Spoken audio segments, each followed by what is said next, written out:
안녕하십니까. 농사백단의 비료사관학교가 다시 돌아왔습니다. 이번 시간은 3강이고요.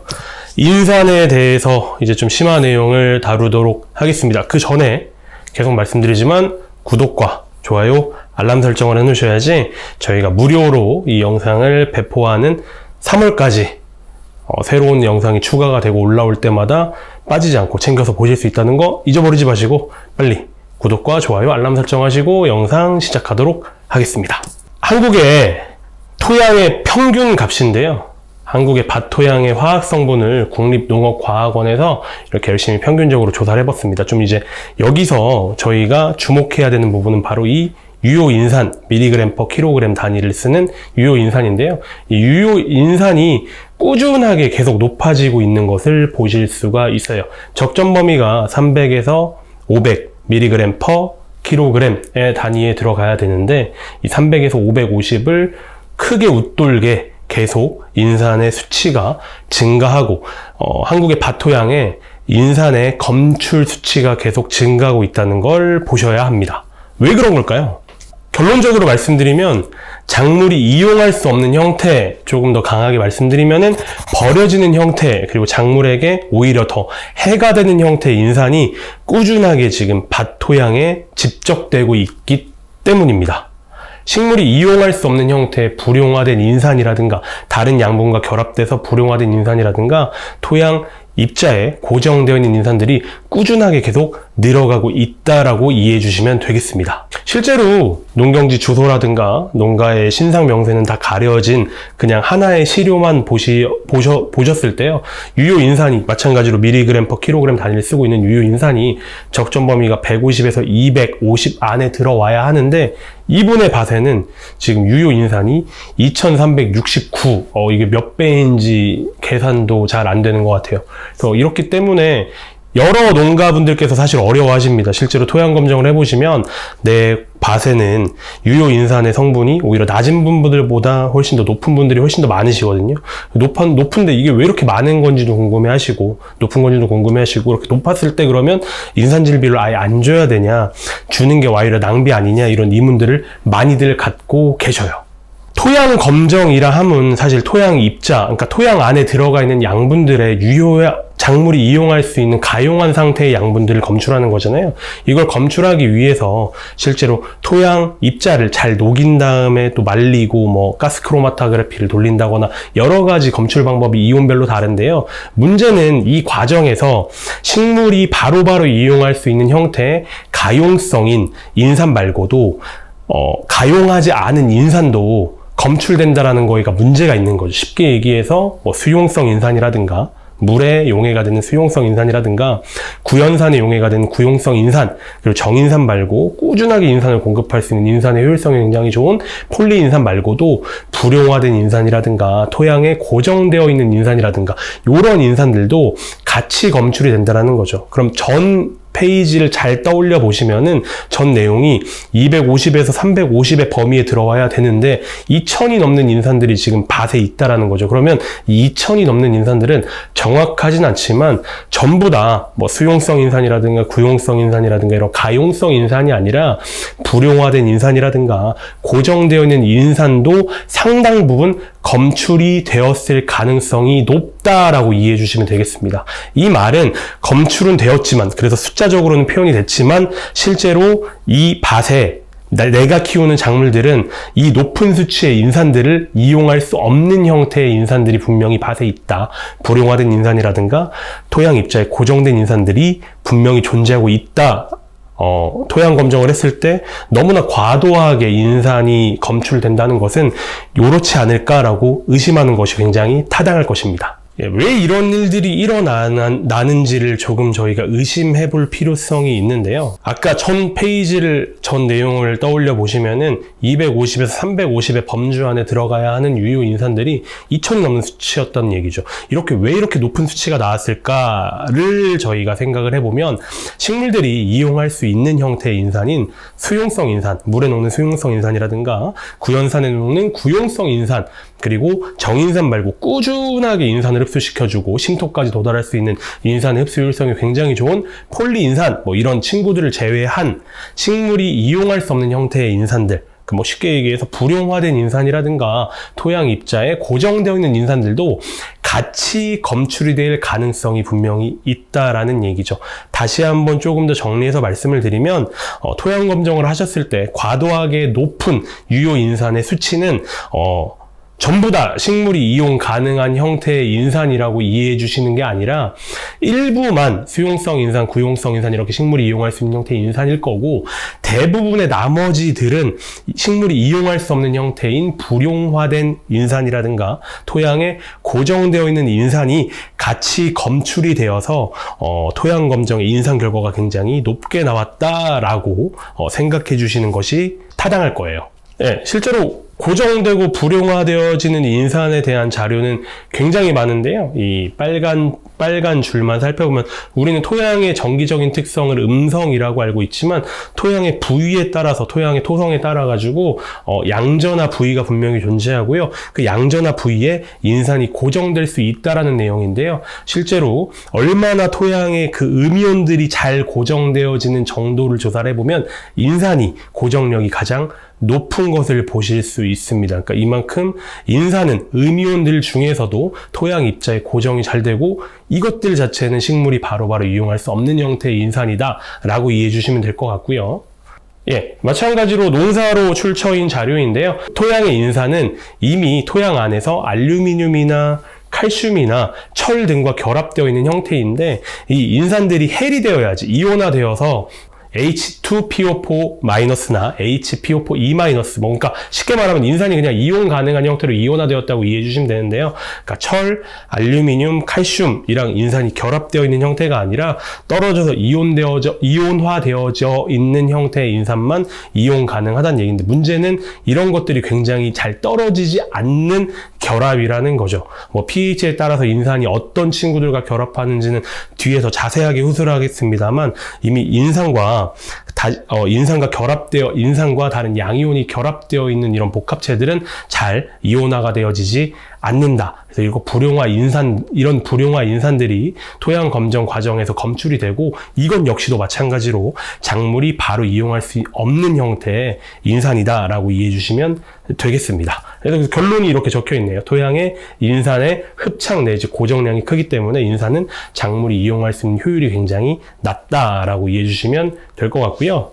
그러면 이제 토양 검정을 했을 때 인산이 과도하게 높게 나오는 이유는 우리가 어느 정도 이해를 했단 말이에요. 인산이 토양 입자에 고정되어 있거나 인산이 이미 다른 이온들과 함께 불용화되어 있거나, 그래서 이런 것들이 검출이 되긴 하지만 작물이 이용할 수가 없다라고까지는 이해하셨는데, 왜 이렇게 되었을까요? 그러니까 왜 이렇게까지 인산들이 이용할 수 없는 형태로 내 밭에, 내 과원에 존재하는지, 어떤 실수들을 지금까지 하고 계셨는지를 저희가 정리해보면요.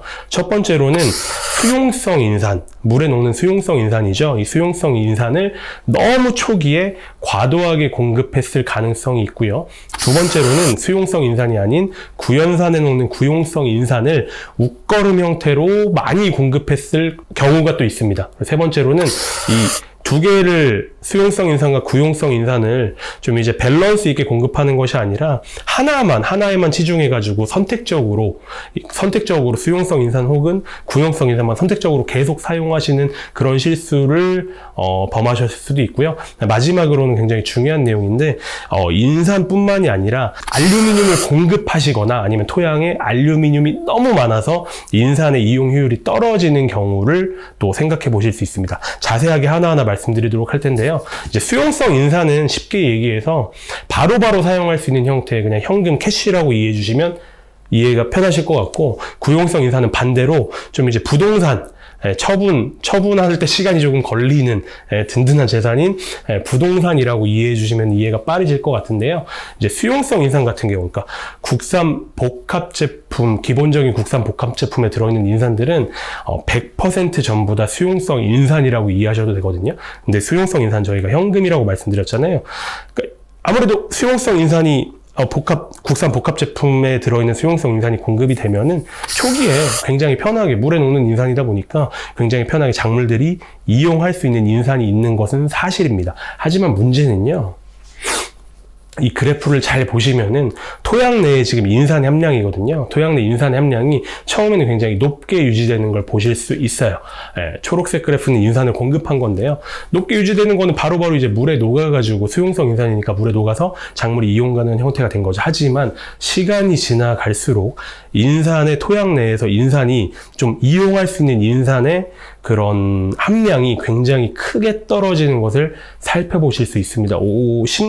심지어는 한 10일 정도 차에는 거의 지금 이용 가능한 인산이 한 3분의 1 정도로 뚝 떨어지시는 걸 보실 수 있어요. 그러니까 이만큼 인산이, 수용성 인산은 작물이 바로바로 흡수 가능한 형태이기도 하지만 바꿔서 말하면 아까 인산의 복합체는 칼슘이나 알루미늄이나 철, 그리고 토양에도 달라붙는다고 했잖아요. 바로 물에 녹아서 칼슘이나 알루미늄이나 철에 달라붙어서 도저히 깨지지 않는 결합이 되거나 토양 입자에 단단하게 고정되면서 초기 10일 동안 3분의 1가량의 인산이 이용할 수 없는 형태로 변환이 되었다라고 살펴보시면 되겠습니다. 정리해서 말씀을 드리면 처음에는 높은 형태로 유지가 된 인산이 일부는 이 수용성 인산이 일부는 바로 물에 녹아가지고 작물이 이용 가능한 형태니까 작물이 흡수를 할 수 있지만 대다수의 양들은 또 이제 토양에 고정이 되거나 불용화가 되어버린다.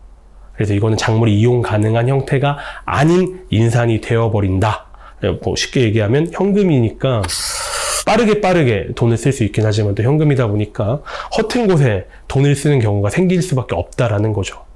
그래서 여기서 또 이제 보셔야 되는 포인트는 처음에 굉장히 고농도의 인산이 존재할 때랑 한 10일 이후에 인산의 농도가 많이 떨어졌을 때 그래프의 기울기인데요.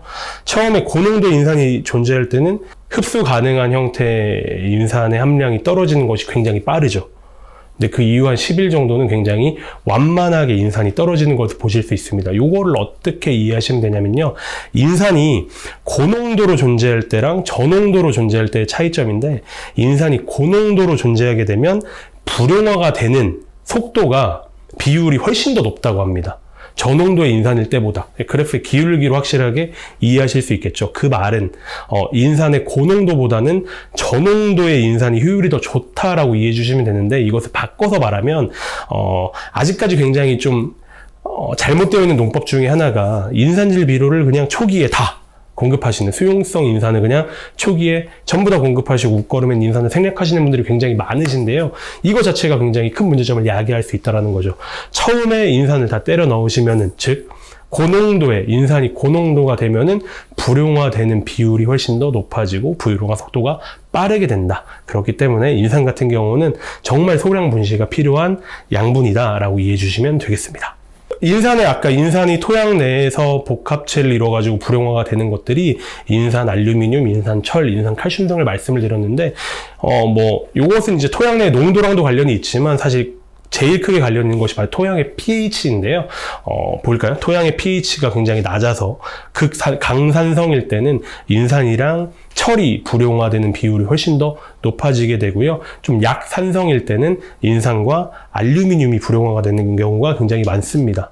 그리고 좀 알칼리성일 때는 인산과 칼슘이 불용화가 되는 비율이 굉장히 높아요. 그래서 바꿔서 말하면 좀 중성에 가까울 때 인산의 이용 효율이 제일 높다. 왜냐하면 중성에 가까울 때 인산은 철이나 알루미늄이나 칼슘이랑 좀 불용화가 덜 된다라고 이해해 주시면 될 것 같고, 우리나라 밭의 일반적인 그 산도 같은 경우는 농가마다 워낙 다르겠지만 평균적으로 좀 약산성에 가깝겠죠. 그렇기 때문에 약산성에 가깝기 때문에 인산이 알루미늄과 철, 칼슘도 마찬가지긴 하지만 특히나 알루미늄과 불용화가 되어 있는 비율이 굉장히 많고, 나중에 더 자세하게 말씀드리긴 하겠지만 그래서 알루미늄이 인산을 불용화시키는데, 그리고 알루미늄의 함량과 인산의 그 유효도가 굉장히 크게 관련이 있음을 여기서도 살펴보실 수 있습니다. 예, 이제 두 번째인데요. 저희는 지금 첫 번째로 수용성 인산을 초기에 너무 과도하게 투입하는 경우, 그래서 이 수용성 인산이 바로바로 고정이 되고 작물이 이용할 수도 있지만 이용이 안 되는 양들은 토양에 고정이 되거나 불용화가 되고, 불용화가 어떤 pH에서 어떤 양분들과 말이 불용화가 되는지도 정리해서 말씀을 드렸는데, 두 번째로는 이제 구용성 인산입니다. 그러니까 구용성 인산을 웃거름으로 과도하게 투입하는 경우도 인산의 이용 효율이 떨어진다. 인산이 토양 검정에선 높게 검출되지만 실제로 작물이 이용할 수 있는 인산의 함량은 굉장히 적게 된다를 말씀드릴 차례인데요. 아까 말씀드린 것처럼 구용성 인산은 부동산, 바로바로 이용하지 않고 나중에 이용하는, 나중에 쓸 수 있는 돈인 부동산이라고, 나중에 쓸 수 있는 재산인 부동산이라고 생각해 주시면 될 것 같고요. 구용성 인산의 가장 대표적인 것들이 바로 용성인비가 있죠. 과석 같은 경우는 수용성 인산, 용성인비는 구용성 인산이라고 이해해 주시면 되겠습니다. 구용성 인산은 수용성 인산에 비해서 완효적으로 작용하죠. 그럴 수밖에 없죠. 왜냐하면 녹는 속도가 다르니까요. 아까 말씀드렸다시피 인산이 HPO4E-나 H2PO4-, 즉 이온화가 되어야지 얘네가 작물들이 흡수하고 이용할 수 있다라고 말씀을 드렸는데, 이렇게 이온화 시키는 용매가 물인 거는 수용성 인산, 구연산인 거는 구용성 인산이라고 이해해 주시면 될 것 같고, 구연산 자체가 이제 작물의 뿌리에서 천천히 아주 소량씩 나오다 보니까 수용성 인산에 비해 구용성 인산은 용해되고 이온화되는 속도가 느리다, 좀 후기화된다. 그렇기 때문에 좀 완효적으로 작용한다라고 이해해 주시면 되겠습니다. 부동산이랑 똑같은 거죠. 그러니까 이거는 웃거름에 뿌리면 사실 효과 보기 힘든 거예요. 웃거름에 이제 이런 용성인비를 포함한 구용성 인산을 웃거름으로 다 적용하시게 되면은 효과 보시기 조금 어렵죠. 왜냐면 얘네가 이온화될 때는 분명히 시간이 조금 오래 걸린다고 말씀을 드렸으니까. 작용이 부동산이랑 굉장히 유사하죠. 부동산도 바로바로 이용할 수는 없잖아요. 나중에 이제 팔아가지고 이용할 수 있는 거니까 부동산이라고 이해해 주시면 되겠습니다. 네, 말씀드린 바와 같이 이렇게 뿌리에서는 이제 구연산이라는 것들이 나오죠. 이제 구연산들이 뿌리 근처에 있는 구용성 인산을 녹이게 되고, 이온화하게 되고, 이온화된 이런 구용성 인산들이 작물에 이용이 된다라고 이해해 주시면 되는데, 문제는 구용성 인산을 웃거름으로 공급을 한다는 얘기는 인산의 이동성을 고려해 보더라도 표면에 있는 이 구용성 인산이 사실 구연산이 열심히 분비가 되어 있는 이렇게 뿌리까지 이동하는 확률이 굉장히 낮죠. 그러니까 구용성 인산을 웃거름으로 지표에 뿌렸을 때 아주 일부의 구용성 인산만 구연산이 분출되고 있는 뿌리 근처로 이동할 거고요. 대부분의 구용성 인산은 그냥 위에서 구연산과 만나지 못한 채, 용해되지 못한 채, 이온화되지 못한 채 존재하겠죠. 그렇기 때문에 이런 인산들은 또 작물이 이용할 수가 없는 형태의 인산이라고 봐주시면 되겠고요. 그래서 수용성 인산이랑 구용성 인산에 대해 특징도 이제 알고 계시니까 확실하게 이해하실 것 같은데, 수용성 인산을 초기에 너무 높은 농도로 몰빵하는 것 자체도 인산이 불용화가 되는 주요 원인이라는 거고, 구용성 인산이 후기에 너무 많이 이렇게 들어가게 되는 것도 작물이 이용할 수 없는 형태의 인산이 생성이 되는 인산의 불용화의 주요 원인이라는 거죠. 세 번째는요, 이 첫 번째와 두 번째를 다 이해하신 분들은 쉽게 이해하실 수 있을 것 같은데, 수용성 인산만 쓰거나 구용성 인산만 쓰는 거예요. 그러니까 그런 것들이 이제 문제가 되겠죠. 수용성 인산을 초기에 너무 많이, 구용성 인산을 후기에 너무 많이 사용하는 것들이 문제가 되고, 그럼 올바른 인산질 비료는 뭐냐? 수용성 인산이랑 쉽게 수용성 인산과 구용성 인산이 섞여 있는 인산이 제일 유리할 것 같습니다.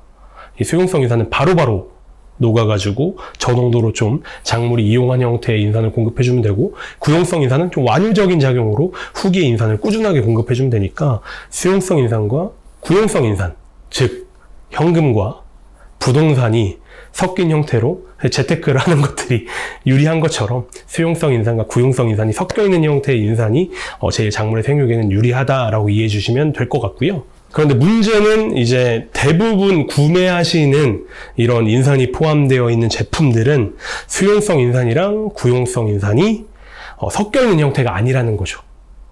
쉽게 얘기해서 가장 기본적으로 사시는 국내산 복합 제품 같은 경우에 인산은 아까도 말씀드렸다시피 100% 전부 다 수용성 인산이고, 그리고 또 많이들 사용하시는 용성인비라는 이제 인산 비료는 100% 전부 다 구용성 인산이다라고 이해해 주시면 되겠습니다. 섞여 있지가 않아요. 근데 섞여 있는 인산질 비료도 분명히 있습니다. 아까 말씀드렸다시피 대부분들이 이제 사용하시는 인산질 비료 중에 과석이라는 친구가 있어요. 과인산석회. 수용성 인산이죠. 그리고 용성인비라는 친구가 있습니다. 구용성 인산인데요. 이 과석과 용성인비를 섞어서 용과린이라는 제품이 있는데, 용과린 제품은 당연히 과석과 용성인비가 섞여 있으니까 수용성 인산과 구용성 인산이 섞여 있는 굉장히 바람직한 형태의 인산질 비료다라고 말하고 싶지만, 한 가지 문제점이 있습니다.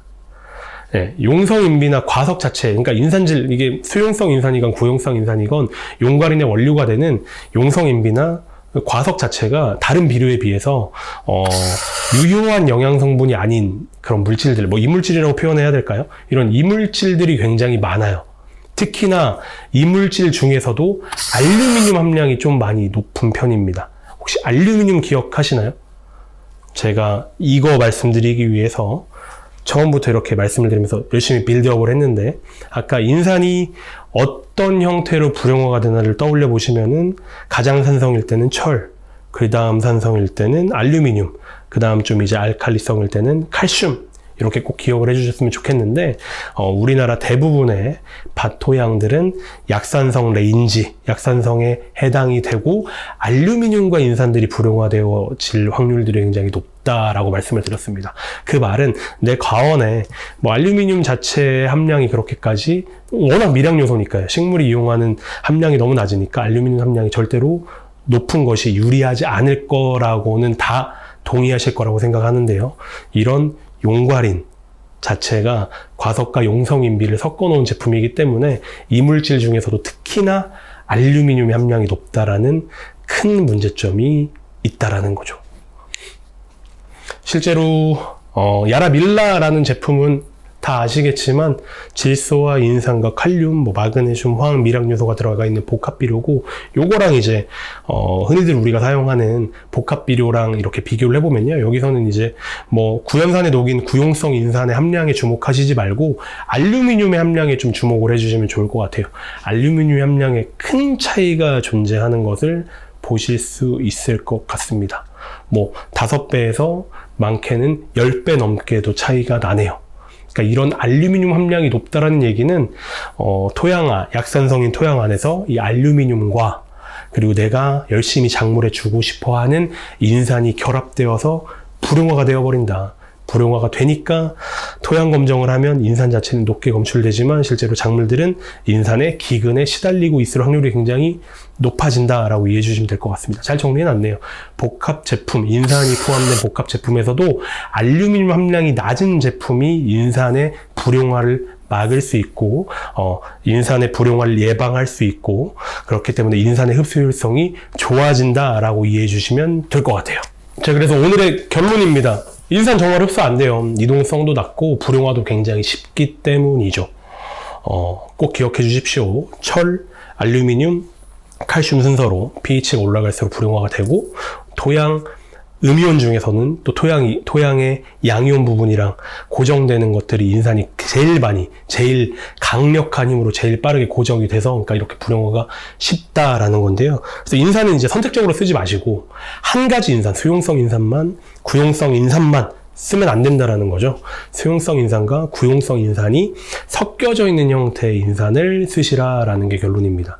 그렇게 쓰셔야지 초기에는 수용성 인산이 빠르게 작물에 흡수가 될 수가 있고, 중기 이후에는 구용성 인산이 작물에 공급이 될 수 있기 때문에 작물에는 인산질이 잘 공급이 되고 토양에 좀 이제 염류 집적도 좀 예방할 수 있는 방법이라고 생각해 주시면 되겠습니다. 근데 여기서 또 잊지 말으셔야 되는 포인트가 수용성 인산과 구용성 인산이 섞여져 있는 형태를 이용해야 되긴 하는데, 거기서 또 신경 써서 보셔야 되는 부분이 바로 말씀드린 것 같이 알루미늄이라는 거. 알루미늄 함량이 좀 적은 제품, 최대한 낮은 제품을 이용하시는 것이 인산의 불용화를 예방할 수 있는 방법이다 라고 이해해 주시면 되겠습니다. 이런 것도 다 이해하시고 열심히 농사를 지으시는데도 인산 흡수가 잘 안 된다면 또 놓치고 있는 중요한 부분이 있습니다.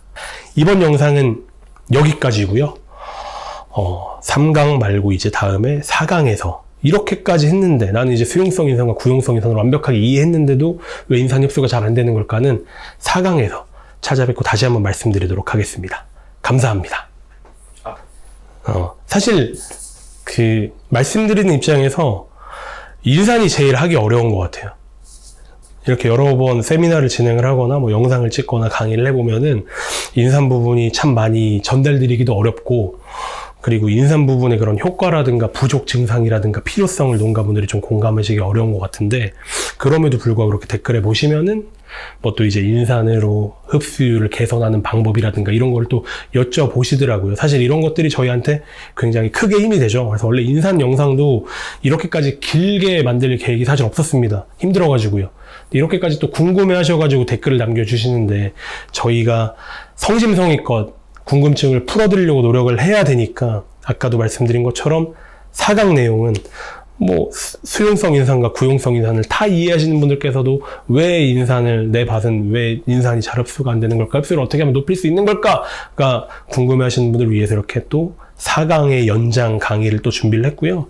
이것만 보시더라도 사실 저희가 열심히 댓글도 체크를 하고 있어요. 그래서 뭐 댓글 써주시는 것 자체가 저희한테 힘이 되는 것도 힘이 되는 거고, 혹시나 더 궁금하신 거나 알고 싶으신 것도 댓글 이렇게 남겨주시면 저희가 열심히 읽고 저희가 도와드릴 수 있는 거는 최대한 도와드리는 쪽으로 진행을 하도록 하겠습니다.